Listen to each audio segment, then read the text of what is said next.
Hey everybody, it's been quite a while. Welcome back. I've found another topic of interest that I wanted to share with you. This time we're talking philosophy, and more specifically, I've been getting into the American pragmatist philosopher John Dewey, and I've been reading his 1932 Ethics that he wrote together with James Tufts. And basically, what they are going to argue throughout this book is that and that is the core of pragmatist philosophy in a whole, I guess. Instead of having static theories of morality, be it consequentialism, utilitarianism, or deontology, or virtue ethics, they argue that change, be it revolutions, war, political change, societal change, technological change, and innovations, all these changes change the social context of humans and thereby necessarily also needs to change the way we think about morality. And in their discussion, and maybe I'll do further videos on that, there is the idea of three independent factors of discussions of the good, of the right, and of the virtues. And these three tend to be, well, picked over the other in the respective theories, be it consequentialism, deontology, or virtue ethics, whereas the pragmatist would say, no, all of these three are valid, and depending on the context, the individual needs to assess and deliberate upon which weighs more, in a sense. And that is as I understand it so far.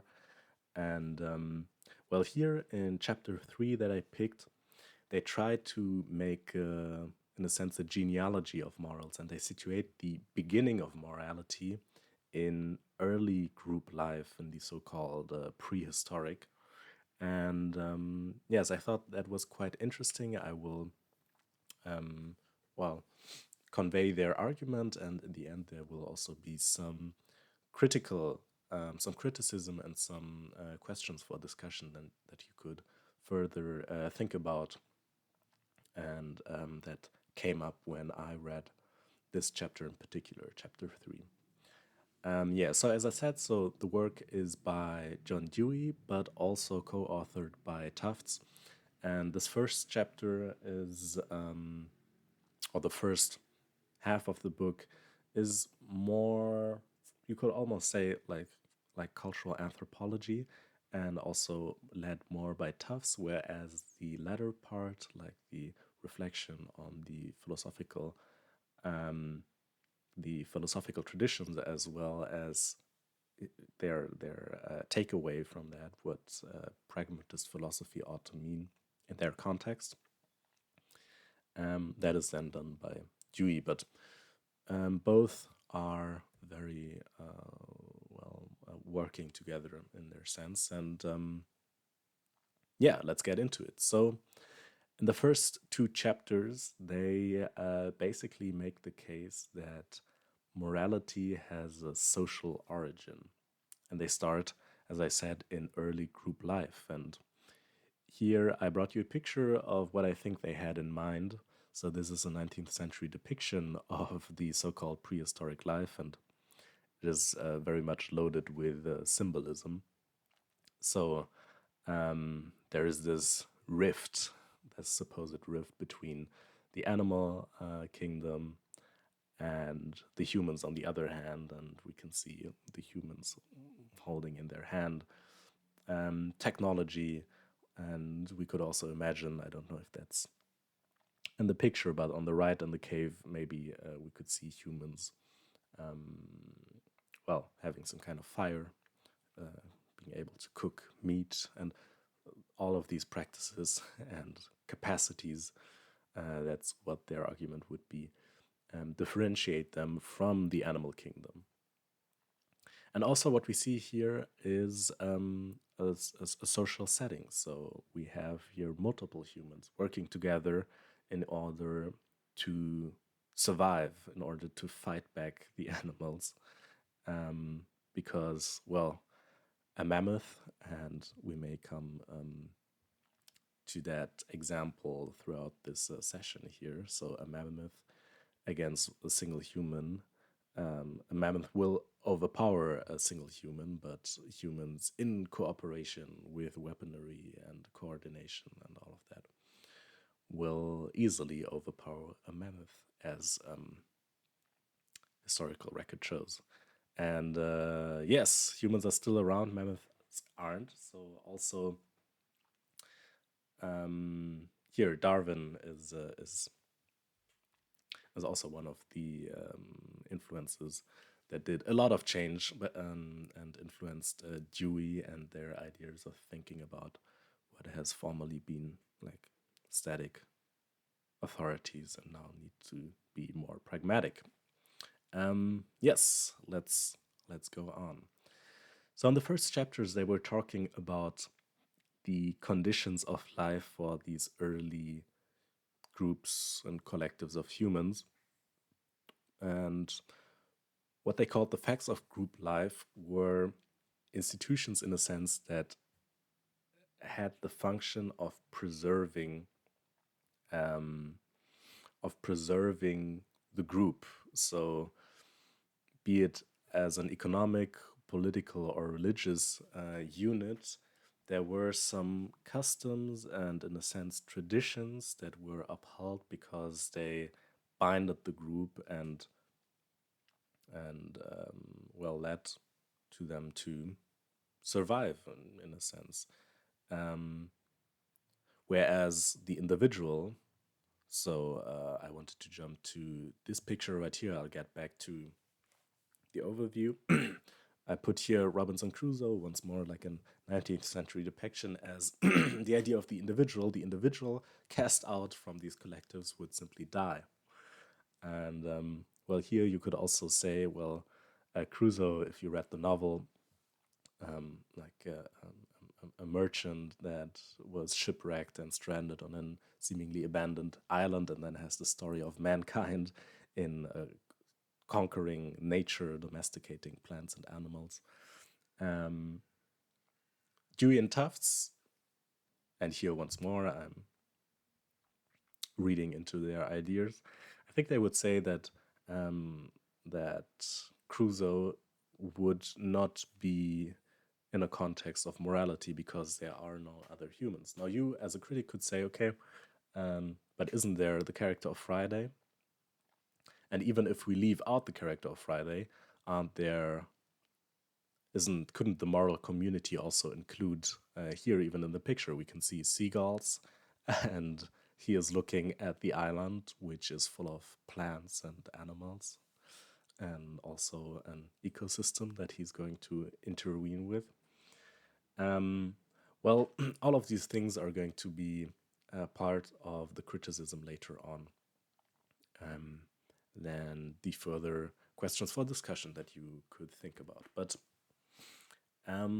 yes, let's go back to the chapter overview. So basically, in the introduction, there are some key definitions that are important for the chapter, and then we're going to talk step by step about what Dewey and Tufts call biological factors, rationalizing agencies, socializing agencies, and then their moral interpretation of this level of early group life and moral conduct, in a sense. And after that, I'll present you the questions for discussion. So we can skip that. They write in the introduction that moral life implies guiding and controlling acts by intelligence and getting and keeping on good terms with fellow men and women, fellow humans, with the community. Whatever makes for the development of intelligence and cooperation and sympathy with our fellows is laying the foundations on which morality can build. Yes, what that reminded me of was Aristotle's definition of the human as being a political animal, so a socially organized animal. But Aristotle himself also found bees, for instance, being socially organized, and we could add many others like ants, for instance. But then there's the second criterion, the zoon, echon, logon, which means the rational animal, or the animal with the capacity for some sense of rationality, and that is what makes us different from bees and ants, I guess. And there could be also some other subsuming faculties, for instance, the idea of language and the role of language in rational thinking and all of that. But more on that later. So, guiding and controlling acts by intelligence and being in some kind of community. And then they write the foundation. This foundation is not the structure of morality. There are some very intelligent rascals, and certain gangs show effective cooperation for criminal purposes. Nevertheless, intelligence and community life are necessary factors in choosing what is good and what is right. So these are two of the three independent factors. What is missing here is the virtues, and I think that will come up through later chapters, because I guess, well, the good and right cover a lot, but not everything yet, and there needs to be like this third component. Dewey also has a background in psychology and pedagogy, and what he's doing basically here is not using the term reason anymore. I guess it has become a bit dusty throughout the years, and rather talking about intelligence in light of his psychological studies and findings. So he's like one of the early scientists in that way. So that's the new hot term. And yes, so in the beginning of the video, I briefly talked about the three independent factors of the good, the right, the virtues. And basically here the good is teleological in the sense that there's some end in mind, a supreme end that could be, if you take, that could be utility or that could be pleasure, for instance. And in the three independent factors, and I'll maybe make another video about that, Dewey argues that this comes from individual desire, whereas the right, some deontological theory with a supreme principle, that captures others' demands upon another and upon you. So if you say, well, don't lie, for instance, in a society, that may be a rule that is enforced, and it is enforced independent of your own desires, not to be lied to, but also other demand that of you and of one another. And the third then would be the virtues, where he goes in a kind of spectator's perspective that approves or disapproves of observed moral conduct, in a sense. And with these three factors, he thinks that he can capture all of moral conduct. And yet again, the idea is not to pick one over the other, but to evaluate and deliberate in each specific situation. So let's jump right into the biological factors, where they write the initial conditions of birth and infancy. And here, Tufts is giving the example of birds, of little baby birds who depend upon their bird parents for their initial, in the first weeks or months. They need to be fed, they need to learn and observe how to fly, and then will jump out the nest and go on their way. But they're dependent upon the parents. If the parents were to die or leave them, these baby birds would die as well. And he's taking that as an analogy to human life. Human babies also need quite a long time of care before they can have their basic needs met by themselves. And yes, so we'll get more into that. I think what would be even a more extreme example would be that of baby sea turtles, for instance. So if you're not familiar with the life of a wild sea turtle, um, the baby the baby sea turtle, or no, let's start with the mother.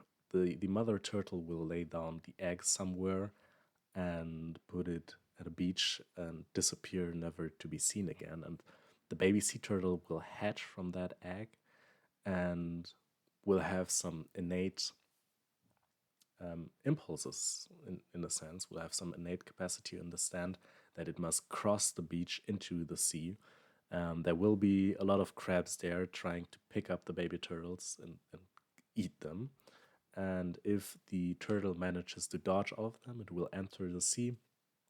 It will know how to hunt and eat jellyfish, and one day it may reproduce and do the same thing, also lay down eggs somewhere, um, and have the cycle repeated without ever having observed this conduct or having been told. So, what I'm trying to emphasize here is the tension of, well, nature and nurture, of some kind of innate capacities and of that which is learned by observation from one another in a social context. So the turtle would be rather individual, whereas these birds here and this little community group of birds is a social context. And that is where the moral comes in, as Dewey and Tufts tell us. Yes, so the initial conditions of birth are what I understand here as the immediate, the necessary, or the material. So there's some kind of problems that you need to deal with in the basic struggle for survival. You need some kind of food and shelter, and well, as a baby bird and as a baby human, you cannot care for that yourself. You need parental care. And here they also emphasize, like Dewey and Tufts, they emphasize the role of motherhood and of the mother's affection and own emotional life, which could also be critiqued later on. And then a further point of critique, so in a sense, this is a bit of a preview of what we will discuss later on. They talk about humans, even if they could, if they could care for themselves at some point, living in so-called civilized life needs much more time and education. And then, which I already stressed, they talk about the importance of observation and imitation in that context. So let's go on with the rationalizing agencies, intelligence, arts and crafts, as well as thinking. So here they distinguish between so-called active intelligence, which is sustained by immediate interests. So let's go back to the example of prehistoric, their idea of prehistoric early group life. That would be, for instance, the activity of hunting and the intelligence needed therefore. So knowing how to throw a spear and to calculate the trajectory of the projectile in order to successfully hit what were we talking about? The mammoth, for instance. So that is what they understand by active intelligence. And for the second kind of intelligence, they actually don't give a term, or I couldn't find it. But they describe it as such. So the man who succeeds must have foresight and continuity of purpose. He must control impulse by reason. He must organize those habits which are the basis of character. So here once more, he is they are imagining literally a man rather than the human in a sense, which may also be critiqued later on. But so the second kind of intelligence doesn't have a name. So passive intelligence wouldn't fit. Maybe it's some kind of foresight intelligence, some kind of abstract intelligence, which is not only needed for the immediate, but then the question is, how doesn't the first and the other overlap in a sense? Um, yes, but they give the examples of pastoral life, of agricultural or life or commerce, and here you can evidently see that they all need some kind of planning in order to succeed, be it with your herd of animals or with your fields and your crops and the seasons, or with yeah, business and all of that. And our contemporary world of globalized capitalism, uh, in a huge part, is drained with that kind of second intelligence, I guess. That's what Dewey and Tufts would highlight. So, and always bear in mind that they are writing this in 1932. So that is after the First World War and just before the beginning of the Second World War and the rise of fascism in Europe. Yes, they talk about also intelligence and, in a sense, also the exceptional capacity for that humans are supposed to have in the differentiation of labor. So they say the increasing range of mental life and stimulating its development. So here also one criticism could be that maybe animals may also have a kind of differentiation of labor, but once more, animal morality is excluded here in their ideas, and the fields of like critical animal studies are also very recent. Yes, let's go on. Arts and crafts is what they mentioned, and here is a picture of ancient Greece, like a mural, a fresco, where you can see that arts and crafts are entrenched in every context of society. So here we may talk about the fashion, the hairstyles, the instruments. We could talk about the food, about some tools they use that are designed in a way.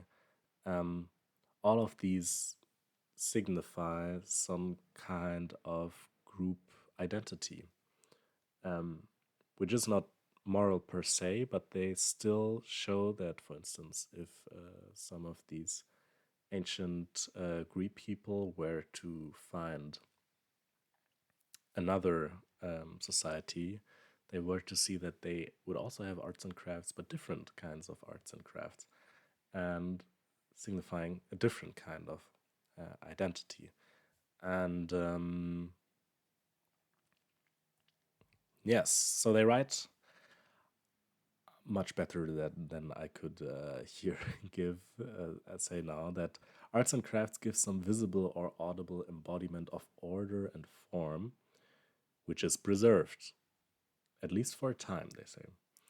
In conforming to this order, the savage or child, so here once more, we go into that later, is training for the more conscious control, where the law, instead of favoring, may thwart or oppose impulse and desire. Let's go on. Thinking, making use of something which he has seen or known about before, that helps to class it. Such general ideas as alive, sweet, angry enable us to connect our particular experiences into wholes to guide our acts intelligently.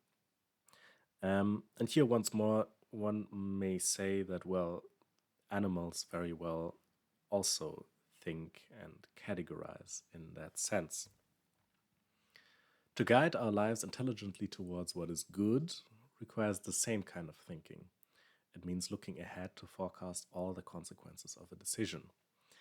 And here is what I understand that they're making this distinction that, if we keep talking about this debate of animal morality, they would not give animals this kind of capacity of deliberating on the good. Yes, what that reminded me of was a paper I read in another context, which is The Contingency of Social Belonging by Hirschauer, where he writes that categorization, so this idea they just had thinking in terms of categories, categorization, that's what I highlighted here in yellow, is contingent not merely because it is socially constructed and attributed with relevance, but also because it can, in practice, be ignored, used, and made irrelevant. I thought that was quite interesting. And now let's go to the socializing agency. So, once more, all of this is not yet moral, but it sustains some kind of moral conduct for collectives rather than the ideas of individual morality that will emerge later on. So here we talk about language, cooperation, industry, war, and art.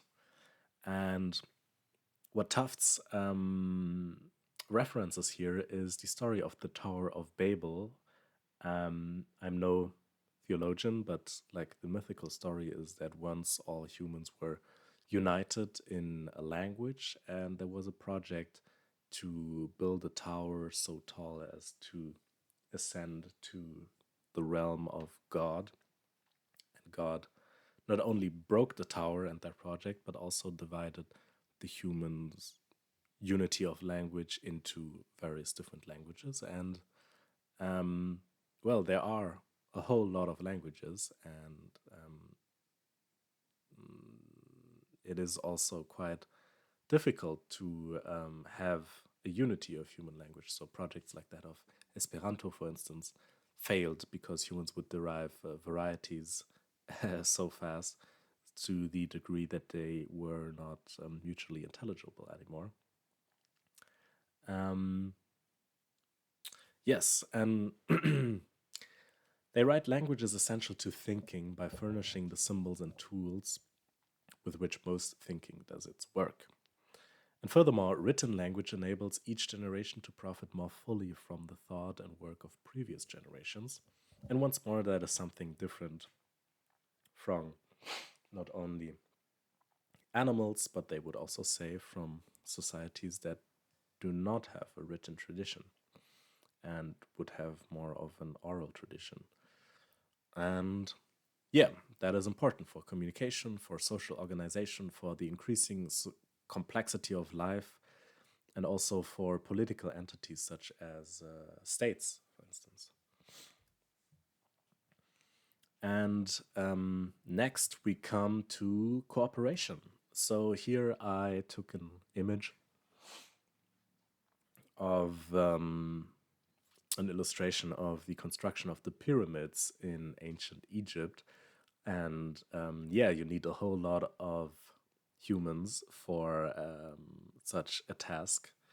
You cannot build the pyramids alone. And cooperation is key in that regard. So the pyramids were projects that went on for centuries, and there was some sense of a common end. It means that each is interested in the success of all. This common end forms then a controlling rule of action, and the mutual interest means sympathy. Cooperation is therefore nature's most effective agency for social standard and social feeling. And the same also goes, here we go back to the idea of the project of hunting a mammoth. So this is one of the earliest depictions of, I don't know actually what it is, but it is a cave painting that shows humans with weapons and horses. I don't know if they're hunting for mammoths, but just suppose they are. Maybe they're also preparing for war. What I want to get at is the idea of industry. And here they do not mean like the contemporary understanding, our understanding of what industry means, but like more the Latin convention of the word, to produce something in the sense. And well, if you go hunting as a collective for mammoths, the thing you produce is well, meat, and also a sense like of sustained security, at least for a time, in that your food is available for the community. And hunting a mammoth needs cooperation, and also eating a mammoth also needs a kind of collective cooperation. And yeah, that not only goes for hunting, but also for fishing, for pastoral life, for agricultural life, and for commerce and business. So industry and cooperation are often intertwined. And then they go into war. And so here is a picture like from, I think, a Scottish rebellion against the English. And yeah, war is a very binding factor. So in later chapters, they will further emphasize the role and importance of war in giving a collective identity. Um, they write, however divisive between groups, war and conflict are, they were nonetheless potent as unifying factors within several groups. And here they highlight like also some terms like comrades in arms, brotherhood, or the idea of unity of blood. That are often war related, and yeah, there have been wars throughout the history of mankind. Although, to be more precise, some anthropologists and historians argue that the idea of war emerged with the agricultural revolution. So, not to say that, like in hunter-gatherer societies, and also like in the so-called prehistoric, imagine the first painting we had in like one of the first slides. Not to say that there wasn't murder, rape, or pillage in those kind of contexts, but the change that came with the agricultural revolution was that humans settled down somewhere. They invested labor and energy in domesticating plants and animals and having some kind of, well, project there. And if other groups would come, they couldn't just dodge them as hunters and gatherers could. Well, hunters and gatherers would maybe fight a bit, but could ultimately take their things and just leave. Whereas once humans settled down, leaving wasn't an option anymore, because you couldn't as easily go back to the hunter and gatherer context, but would just, well, die. And therefore, wars emerged, like the idea of having a standing military in order to be able to defend against invaders, or the other way around, to attack and extend your I wouldn't yet speak of empire, but at least to extend your property and to dominate for the social context and the group that you have. So that is the theory of war, out of historical terms, that I think are also quite interesting in that regard. Here, that's a picture I recently took. So the next and last factor they're talking about is arts and crafts. And no, I'm sorry. Here, art, just art, but not in the context of the one we talked before, arts and crafts, but rather art as fostering cooperation and sympathy. So here they write, like, art in the broadest sense, being like dance celebration, songs, rhythms. Um, they serve some definite social end and are frequently organized for the definite purpose of increasing the unity and the sympathy of a group. And here, so the picture I took here in Naples was that of a police celebration. Um, there was nobody watching, so it was quite empty.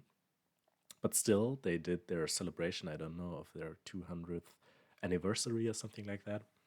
And all of them had different kinds of uniforms. There was music, there are different cars, and units were displayed. And in that sense, these performances, these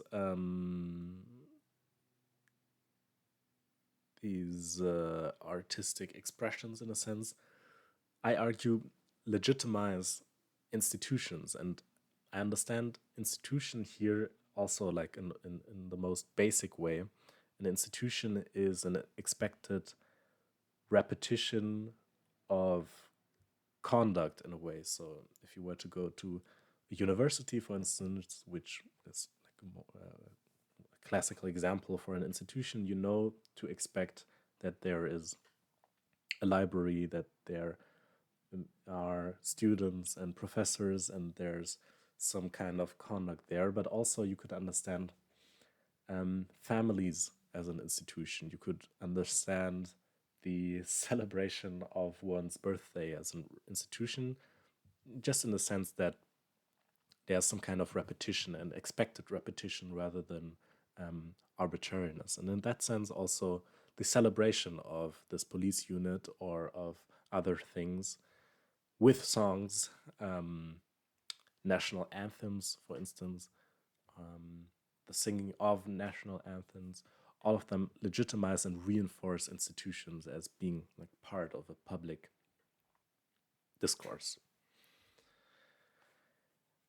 And now we go to the moral interpretation of what Dewey and Tufts call here the first level of basic activities and agencies. And here, let me read out what they write, as I think they put it quite nicely. They say, on this first level, we are evidently dealing with forces and conduct, not as moral in purpose, but as valuable in result. They make a more rational, ideal, and social life, and this is the necessary basis for more conscious control and valuation of conduct.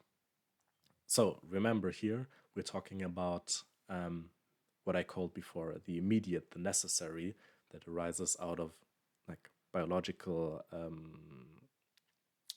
the biological struggle for survival. There's something valuable in result in having morality which organizes a collective.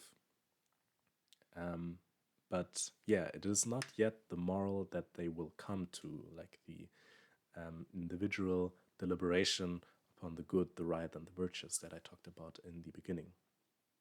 So let me go on with the quote. They say, the forces are, oh, I think here I have a typo.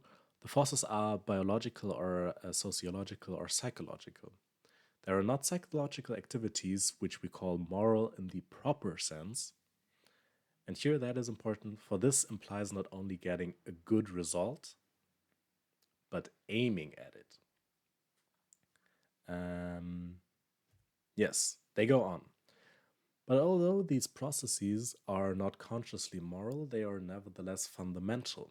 Society and morality take up the direction of the process and carry it further. They must always rely largely on these primary activities to afford the basis for intelligent, reliable, and sympathetic conduct. And that's it in a nutshell, basically.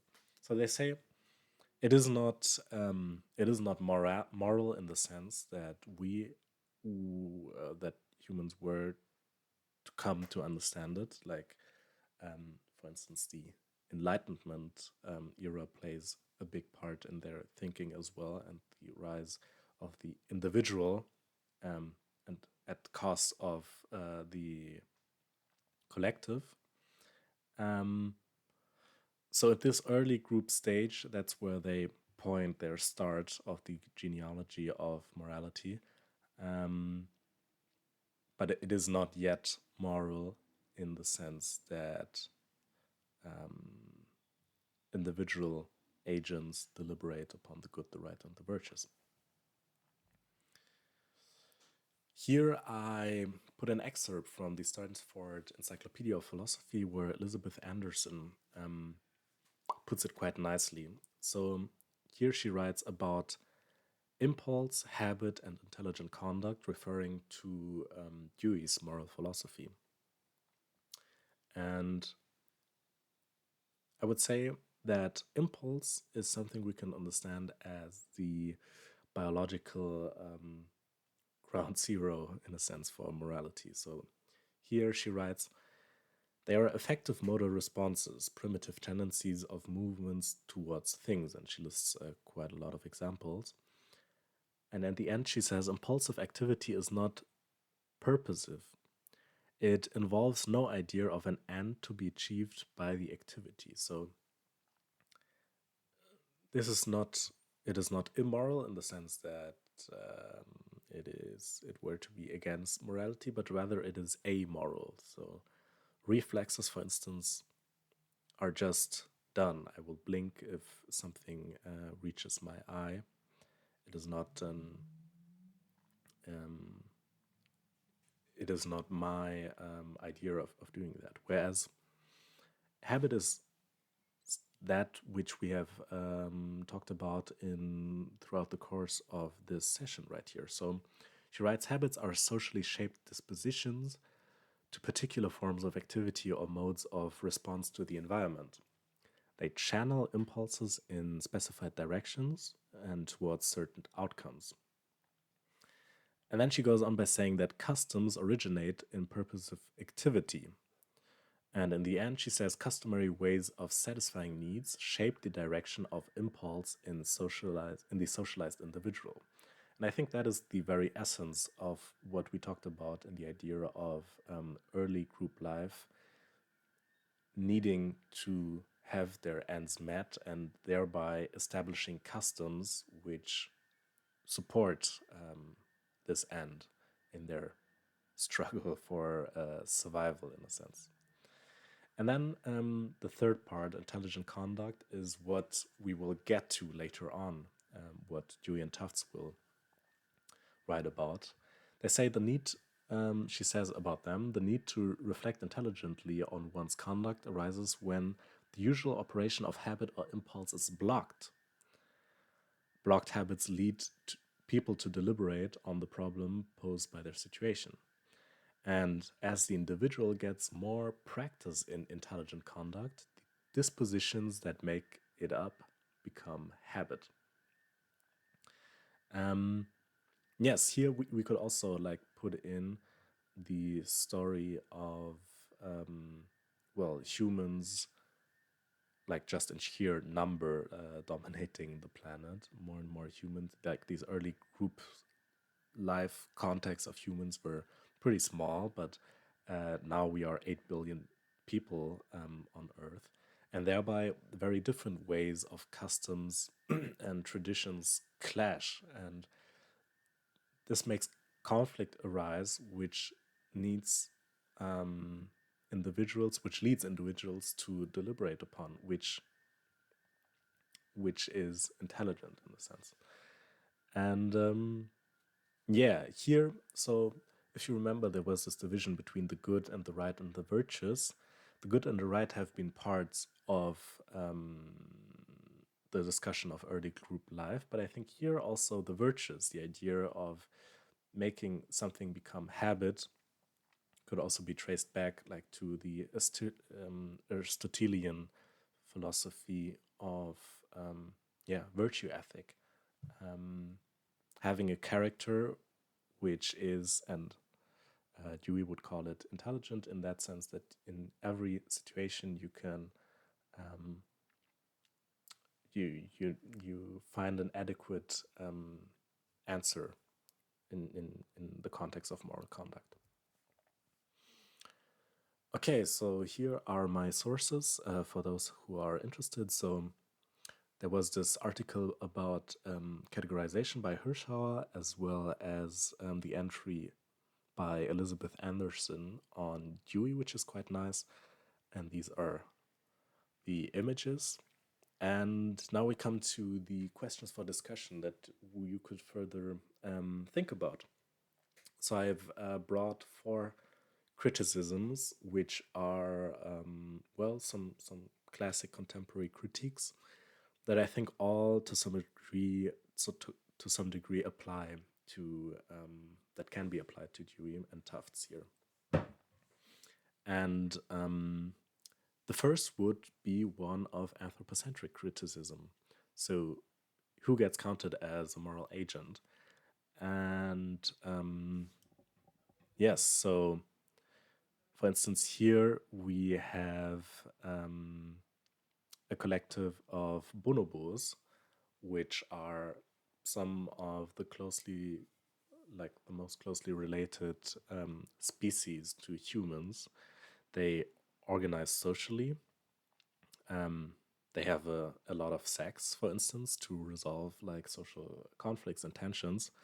They care for one another, and well, why would Dewey and Tufts exclude them in their genealogy of morals? Is what we see in observing these collectives of individuals, not some sense of, is there no morality taking place there? And furthermore, if you were to exclude them because of the idea of intelligence, the critique that we can find in logocentrism, for instance, well, here is a famous picture like of an orangutan who is using a spear to hunt fish. So the critique that we could aim at them is that, well, they have quite a binary conception that excludes a whole lot of other individuals out of the moral community. Rather than being binary, it may be more, well, gradual. And so the 2 questions that I put here under like the umbrella term of anthropocentrism is first, Dewey and Tufts locate morality's origins exclusively in human group life, but if non-human animals, for instance, as these apes, but there are many other examples as well. So if non-human animals demonstrate social coordination, norm enforcement, and conflict resolution, on what principled grounds do they exclude these behaviors from their genealogy of morality? That would be the first question. In that sense, a sub-question or a further question that you could think about is, the framework privileges language as central to rationalizing agencies. But does this encode a bias toward explicit discursive reasoning, rendering invisible moral capacities that are embodied, implicit, or non-linguistic? What does this criterion exclude? And here they are in a tradition of a whole lot of other, could say, anthropocentric or logocentric philosophers, from Aristotle to Descartes and Kant, and also contemporaries. As I said earlier, like the fields of critical animal studies, which I engage with in some other contexts, are quite recent. And there's still a whole lot of study also on animal psychology and all of that. But yet, the role of language is quite a distinction, but also linguistically, you could ask, well, what is the definition of language, and is also this definition not tailored exclusively to what we understand as human language or not?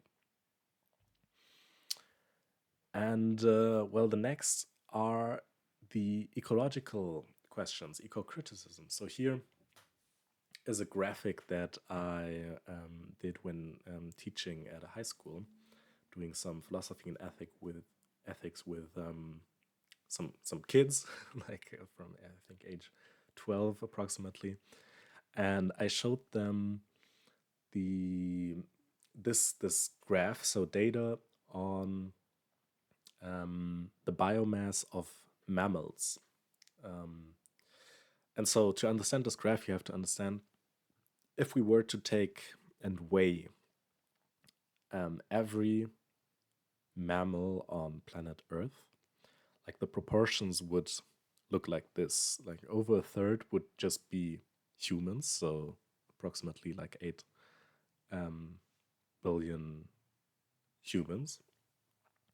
And then like the other 2/3 would basically be domesticated um, mammals by humans. So like sheep, cattle, buffalo, goats, and pigs, as well as pets like horses, dogs, or cats, and all of that.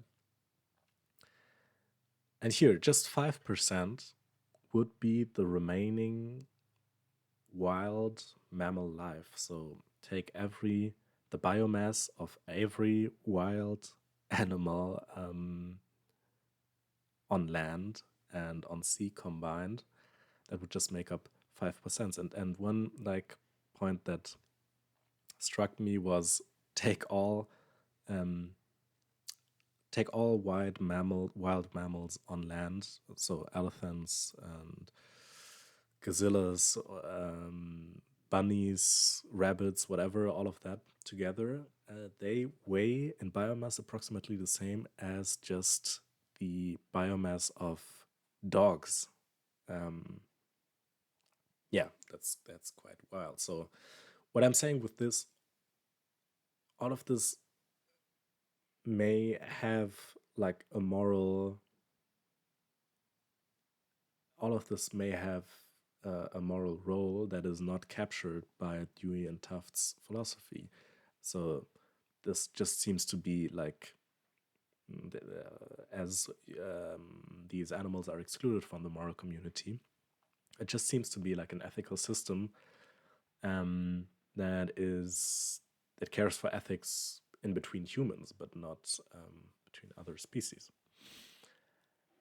And here there's a chart from the IPCC. So we all know charts like this that shows that, well, our conduct and our ways of, living under conditions of globalized capitalism, for instance, destroy our planet and may very well also have consequences for humans themselves on planet Earth.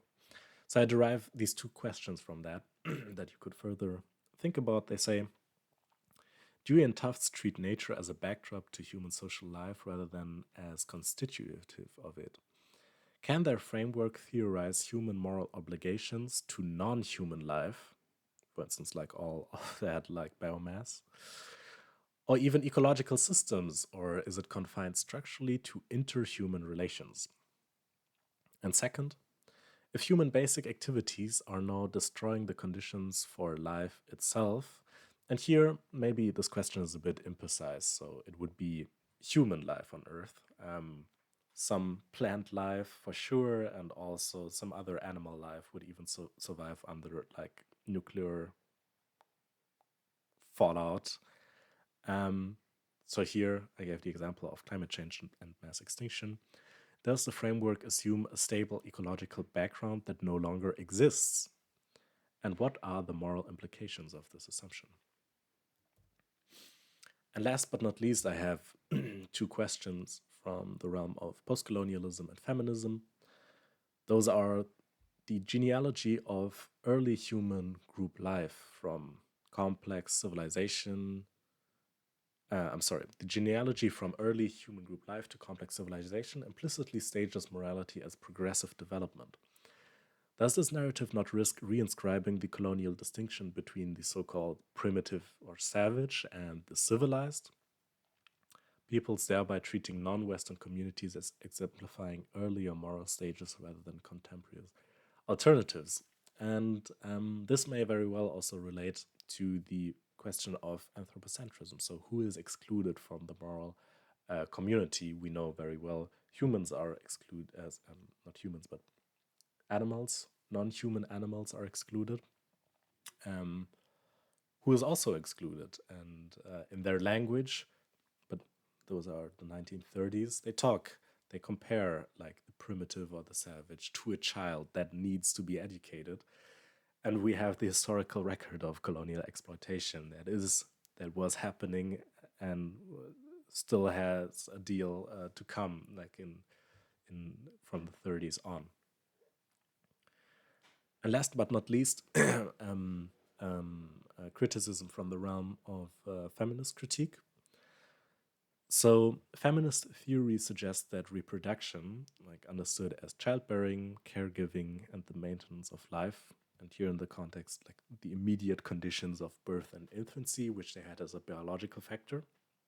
So, all of this has historically been naturalized, feminized, and excluded from moral and political theory.